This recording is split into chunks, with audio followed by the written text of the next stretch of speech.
Welcome to Rizwana Shahid கிச்சனுக்குள்ளே போகலாம். இன்றைக்கான recipe பார்க்கலாம் வாங்க.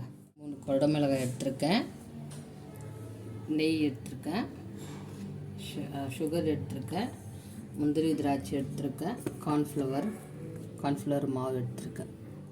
கேப்சிகம் தண்ணியில் போட்டு விதெல்லாம் எடுத்துகிட்டு வேக வைக்கணும். சும்மா கொஞ்சம் நேரம் வெந்தால் போதும். வெந்ததுக்கப்புறம் எடுத்து செய்யலாம். இது மாதிரி ஆகணும், சரிங்களா? வேக வச்சு எடுத்து இப்போ மிக்சியில் போட்டு அரைச்சிக்கலாம்.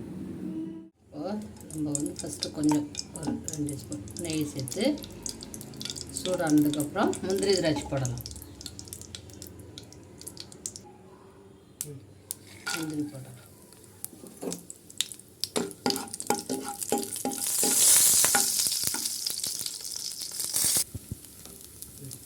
திராட்சையும் போட்டு இப்போ கேப்சிகம் இருக்கு இல்லைங்களா, அது போடணும். கேப்சிகம் போட்டு நல்லா வதக்கணும்.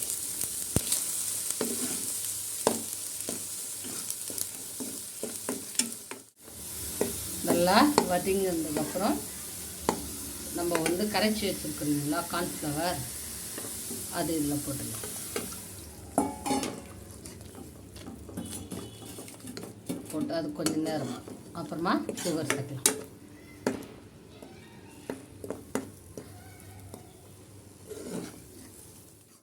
நம்ம ஸ்வீட் நமக்கு எவ்வளோ வேணுமோ அது மாதிரி போட்டுக்கலாம். நான் 4 ஸ்பூன் போடுறேன், சரிங்களா? கூடயே மில்க் மேட் கூட நீங்கள் வேணும்னா சேர்த்துக்கங்க. நான் கொஞ்சமாக சேர்க்க போகிறேன், உங்களுக்கு வேணும்னா நீங்களும் சேர்த்துக்கங்க.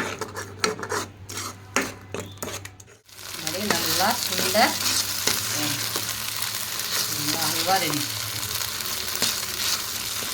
இந்த மாதிரி வந்தால் ஆஃப் பண்ணிடுங்க.